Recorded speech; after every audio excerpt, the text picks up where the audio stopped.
I'm Laura Guyersberg, Project Officer for the Australian National University's Australian Child and Adolescent Trauma, Loss and Grief Network, also known as a CATLN for short. Today, I'm joined by my colleagues Nikhil Palfrey, Director of the CATLN and Clinical Psychologist, and Dr. Margaret Nixon, Senior Researcher who's worked as an educator for many years. Hi. In the spirit of reconciliation, a CATLN acknowledges the traditional custodians of country throughout Australia and their connections to land, sea, and community. We pay our respect to their elders past and present and extend that respect to all Aboriginal and Torres Strait Islander peoples today. So ladies, getting started, it's no surprise that communities around Australia are experiencing some of the most challenging times in recent memory. School staff have been under unprecedented pressure this year to support their students and their families. Many have had to cope with disasters in their own communities, and now all have been impacted by the COVID-19 pandemic. Schools have had to adapt in a matter of days to new modes of delivery, and online learning has become a new normal. And now a staged return to face-to-face schooling is adding even more complexity to the mix. Let's jump into the questions. Margaret, what practical advice do you have for educators and other school staff on how to best support young people during these challenging times? Thanks, Laura, and welcome to everyone that's listening. I think that, as Laura's pointed out, and as we all know, a lot of things are uncertain and there are a lot of things that have changed, and we're really being called upon as educators to be able to respond to these. One thing, while acknowledging these changes that have occurred and the uncertainties, I also want to draw us back to the things that haven't changed. So just to remind you as educators that there are some things that are still the same. You still have a great relationship that you've built with your students and the young people that you work with and with their families. You've got a wealth of knowledge that you've drawn on every day throughout this crisis, but you have drawn on and built on throughout your education career. And then you also have a really strong network that will assist you in your professional learning, and you have colleagues at your present school, colleagues from past schools. As educators, we are great at linking up, sharing ideas. These are things that are still available and are still consistent. And while we recognise there are changes, there are also some things that have stayed the same, and that they will provide a really good basis for you and a good support as you move into this next phase of being asked to be flexible and great educators. I suppose what we're hoping to do today is to create a space where we can prod with some examples around how you can support students who are experiencing anxiety, how you can reconnect, how you can create the good learning environment. We want to create a space where we can give examples and you might go, yeah, I'd forgotten that. That would work really well in my school community. Or you might go, wouldn't suit us, but you've reminded me of something else that I have done in the past and has worked. So bring your expertise, think about what we're giving, think about how this can work best for each individual school, each individual cohort of students, different families, and just to hopefully create a space where you can go forward with some good strategies and really practical possibilities that you can work within your school and within your classes. Thanks, Margaret. Those are some really great reminders to start us off with. So moving on to the next question, Margaret, we will start with you. So as teachers are juggling the return to the classroom, which may look very different from one school to another, what are some ways that they can create an environment that's going to best support learning to take place? Again, those things have not changed, creating a settled environment, a calm environment. But how do we actually do that with all of the changes? I think let's draw it back to basics. Let's look at bringing in some flexibility, bringing in some boundaries, and also remembering to bring in our good humour. Those three elements are really going to help us as we navigate this whole new approach to a mixture of online and face-to-face teaching. What that can look like, what it practically can look like, is making sure that we have those, that we are letting kids know what stayed the same, making sure they know what the routine will be for the day, linking in, emailing parents to say, this is what's coming up, so that we're reducing those anxieties in kids and letting them know this is what's going to be happening today. This is what the expectations are. Also talking with kids around the expectations, whether that's expectations around when things are due, how you're going to make contact with them, how what assessment will look like. And again, making sure that kids are really clear around what is going to be happening. We already have enough unknowns. Let's work at establishing as many knowns as we can. Also involving your students where you need to change, check in with them, give them a chance to feel that, hey, you can have some control of this. Doesn't have to be control on everything, but we want your input. What would be the best way for us to meet the assessment needs that we have, or to get this information to me? The other thing that I'd just like to remind schools and teachers is that you have systems in place that help you as teachers check in with your vulnerable families and with any students that you are noticing may need some extra support.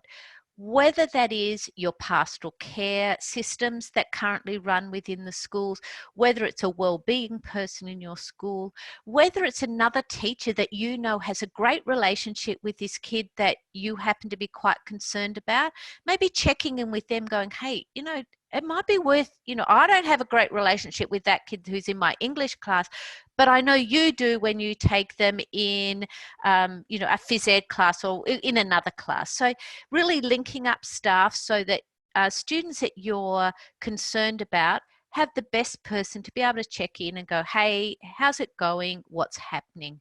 And also to be aware, and Nicola will talk about this a bit further on, that changes that you might observe in kids may be a little bit of a sign that it's a good chance for you just to do a gentle check-in when you can. Thanks, Margaret. Nicola, Margaret touched on some good practical advice there for creating an environment that helps support learning. Is there anything you'd like to add? And maybe do you see this looking differently in the early secondary years versus the late secondary years? Yeah, I think it's a really good point. I think we need to remember where these kids were at in their schooling before this hit.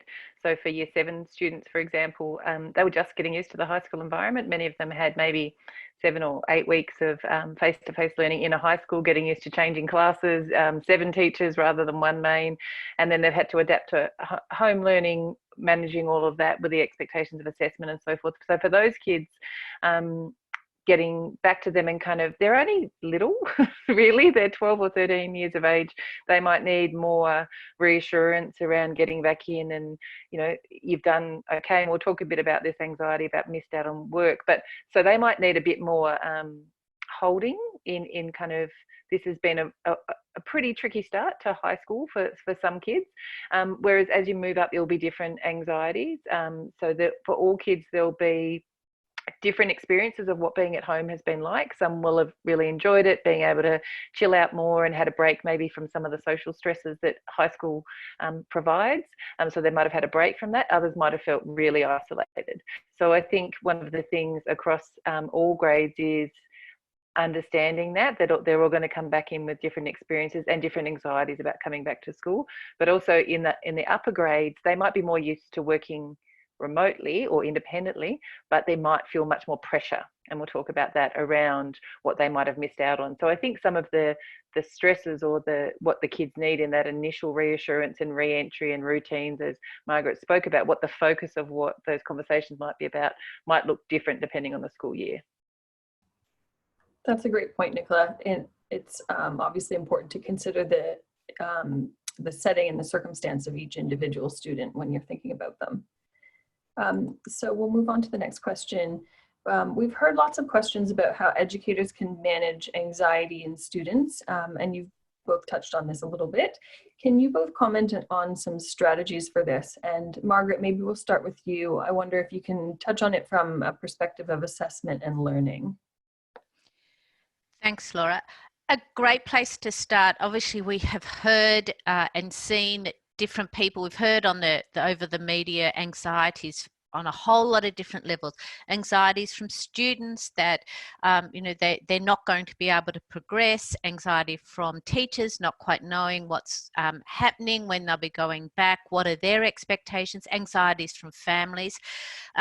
I think as your students return, one of the things that might really help with this straight off is to be able to make some space, whether that's as, within their pastoral care class or just perhaps as a school, to think about how you can collect your group of kids, a group of kids together, and to be able to talk to them about what the experience has been and what are their concerns, so that you can actually hear from them and use that as a way to address. First of all, I'll talk a little bit about the academic things, but to be able to give them that real information about, you are not the only ones going through this as teachers, children, as the students, and also as families. You're not the only ones. This is worldwide. And so this notion that this is just happening to you in your class, in your year, we need to just relax and know that, no, this is something that's actually is being faced by everybody. Also, to reassure students that already our state education departments, schools, universities are already talking about, okay, how do we recognise the reality of what is going on? And how do we address that? What is the impact on assessment? How do we look at this in a new and different way? And as teachers, if you can find that information and be clear about that information, and then convey that information in a clear, concise, and honest way around what you know and what you don't know to your students, then that would be a great way to be able to give them the clarity they need and to help reduce that anxiety about, but I've missed out on this and we haven't got that assessment and I don't know what this is going to look like, and what about? So just being able to provide that information will really help to bring that calm, and then to allow other questions to come. And it might be something that as a group you need to look at together. Maybe you have students that look at, okay, well, what is being said by universities? What is being said by our education department? Work out what they don't know and work with them to find out what they need to know. Those are great tips, Margaret. I think it's important to acknowledge how much uncertainty there still is around the direction that schools are headed in and what everything is going to look like down the road. As educators, it's all right to not have all the answers and to not know, but to be honest and let your students know that there's some things we know right now and there's some things we don't, but here's how we can manage that for now. Nicola, would you like to suggest maybe some strategies around some of the other issues around anxiety? Yeah, sure.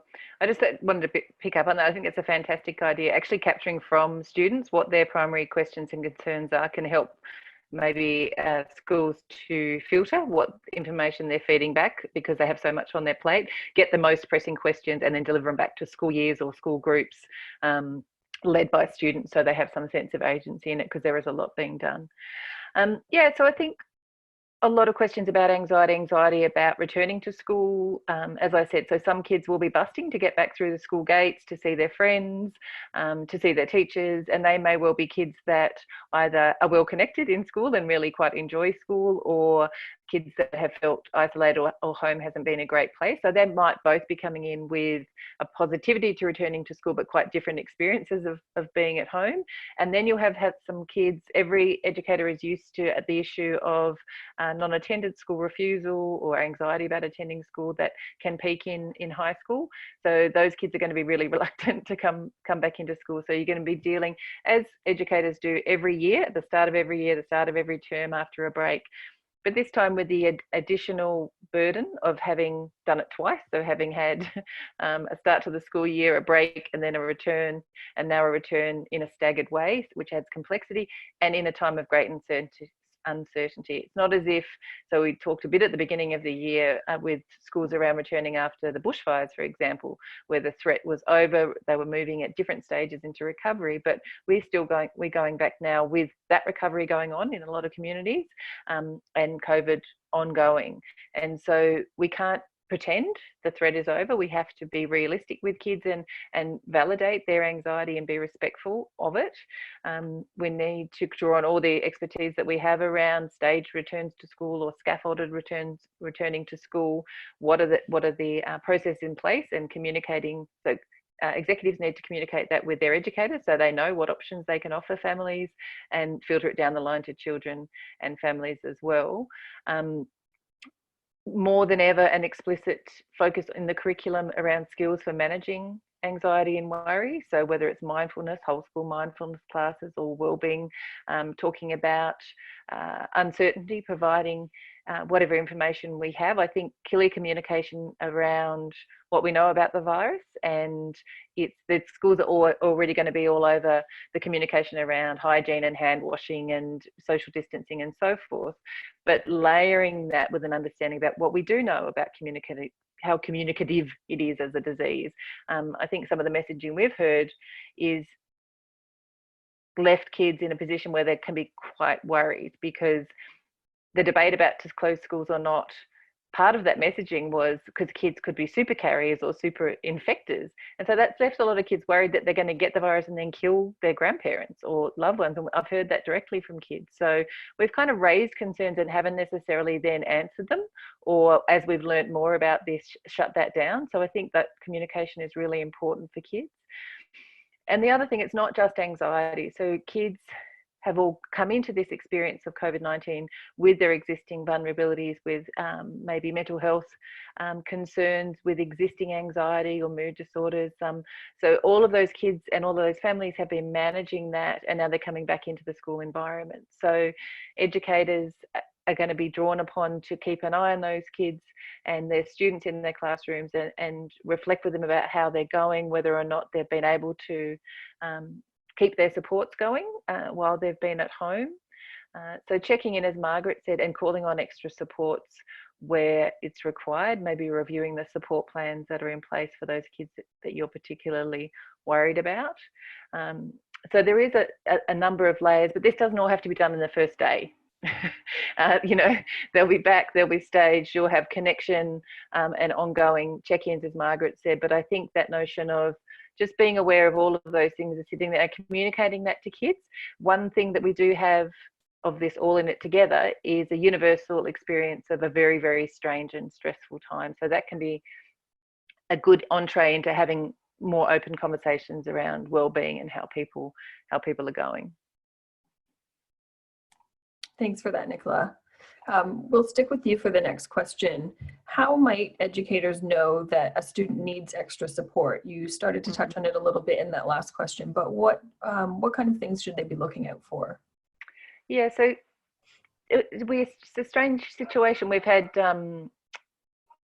educators have had 8 weeks of a term, so some of the students they'll be very familiar with, they might have known them throughout their high school years. Others might be new to the school or younger kids, so they will have some notion in their head of children or young people in their classes that they might be aware that they had some, as I said, concerns, some family issues, or some other complexities that they're dealing with. Others, they will be emerging, and so it's a bit of a watch and wait and check in to draw in on what expertise educators have themselves, what resources are within the school counsellors, the executive, talking with family, checking in with them about how things are travelling, and a bit of a watch and wait, as I say. So as we get back and expect things to be, everyone's going to be a bit discombobulated as they're transitioning back in. But if kids are particularly withdrawn, if you're noticing that they're really not engaging at anywhere like they used to, or they're particularly disruptive or disengaged in other ways, then checking in with them, one-on-one, either through catching up with them or an email or those sorts of things, is a good idea. As Margaret said, drawing on people that they know they have relationships with, communication with families, and watching as this term progresses. If things aren't settling as we're kind of going into this next new normal that everyone's irritating term, then it might be worthwhile looking at what supports are available. So checking in with kids, you don't have to get the whole story. You can say, I've noticed you seem to be not at all really engaged. Can you have a chat to you, or can I link you in with someone who you'd like to have a chat with? So reaching out to kids, it's not the same as educators taking them on for therapy or in that sense, but checking in with them and then giving them some guidance about where else they might be able to get additional supports. I think that's great advice, Nicola, and stressing the importance of the waiting and the watching, and keeping a close eye on students. As we touched on at the beginning of this presentation, that it's not just COVID. Before that, in Australia, there's a lot of other events and traumas going on as well. So yeah, it's a great reminder. Margaret, Nicola covered some of the things to look out for, but just wondering if you have anything to add in your experience as an educator of how you can look out for your students. I think Nicola's pretty much covered it. I think that as teachers, it's being observant. It's watching for those changes, as Nicola said, and those changes may be really apparent early on, or it may be as you're settling into the term and, in 6 months' time, that you realize that, this is not really that. It could be how a child or how a student is approaching some tasks, whether they're becoming overwhelmed easily on things that before they may have taken in their stride. It might be how they're interacting within the group. So if you're doing a obviously socially distanced group assignment, so how are the students interacting together? Is someone really holding back? Is there someone who's not at all tolerant for another person's point of view, and that's a change? Is there someone wanting to dominate and not be at all flexible to listen? What are the changes that you are seeing that might give you an indication that this is not what I would have expected? Now, obviously, it's difficult for the students who are in the year 7 and 8, if you have, or year 7s perhaps, if you've not taught them for very long. But again, maybe checking in with a colleague. Hey, I noticed this. Have you noticed the same thing? And taking time. And again, a very gentle checking in. Hi, how are you going? This is what I'm noticing. How is that? How do you think that you're going at the moment? Is there something that you're noticing that is different? So again, a very gentle check-in, but one that is letting the students know that you are caring for them and that you are concerned and that you are aware of, what might be going on for them. Thanks, Margaret. Thank you both again, Nicola and Margaret, for all your time today. That's almost all the time we've got. Are there any other final points that you'd like to make? I think just one other point. We touched on it a bit at the beginning around every child's experience being different of being at home, and some kids may have actually had really frightening experiences with COVID, with loved ones across New South Wales who have huge variability in terms of the exposure and the kind of risk that people have been feeling. So it's important to acknowledge that. I also think getting into some of the detail of the trickiness of being at home, not necessarily the social side of it, but with regards to schooling, all those little things like doing work and then not knowing how to submit it, doing your artwork but not feeling like your teacher got to see it, missing out on the athletics carnival. So talking to kids about some of those experiences is a good way to get that social and emotional conversations going and build their capacity for expressing feelings, and letting them know that it's okay to do that and have some fun. Like, get back and do, and recognize that this is all a bit wacko. And how do we, you know, as Margaret talked about humor, I think we underestimate the power of humor in drawing people together, but also settling classrooms. So when you make kids laugh, it drains off cortisol, so drains stress down and allows learning to occur better. So don't be afraid to just kind of laugh at the absurdity of all this stuff we're going through. That's a great point. Margaret, any final thoughts from you? I suppose one of them is for educators, be thinking about yourself. Educator self-care, looking after teachers. You are the ones who are there holding these kids each day as they come into your class or online or following up with their families. You are the frontline workers in this. And make sure that you are taking time checking in with yourself. How are you feeling? You've got all the balancing and managing and responding to this environment within your own life, and then also within your school, within your job as an educator. So it's a lot to manage. Check in, make sure that you've got people you can check in with, and particularly draw some boundaries. And, you know, if that needs to be through conversations with the school, and get that agreed boundaries to say, I'm turning off the computer, I'm closing the virtual classroom and walking out of the physical school, and I'm going to have some time to myself and for myself, and really trying to prioritize that, and working with other people to help you. Don't try and do it all on your own. You've got a great network. Draw on networks if you can, to be able to support yourself so that you can be the same great educators that you have been and that you will continue to be.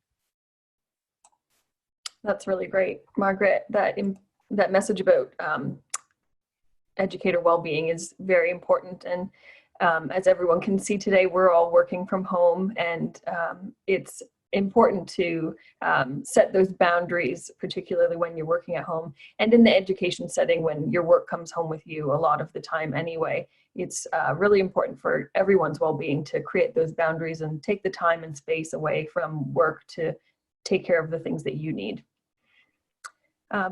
So thank you, everyone, and thank you, Margaret and Nicola. That's all the time that we've got for today. Thank you, everyone, for watching. We hope you found this video useful. We acknowledge it's a very difficult time. Things are changing all the time. And we'd like to acknowledge the support from the New South Wales Department of Education in producing this video. Please take a minute to give us some feedback via our short survey, which will come up at the end. And if you have any additional feedback, please don't hesitate to contact us at earlytraumagrief@anu.edu.au. Thank you. Bye-bye. Bye.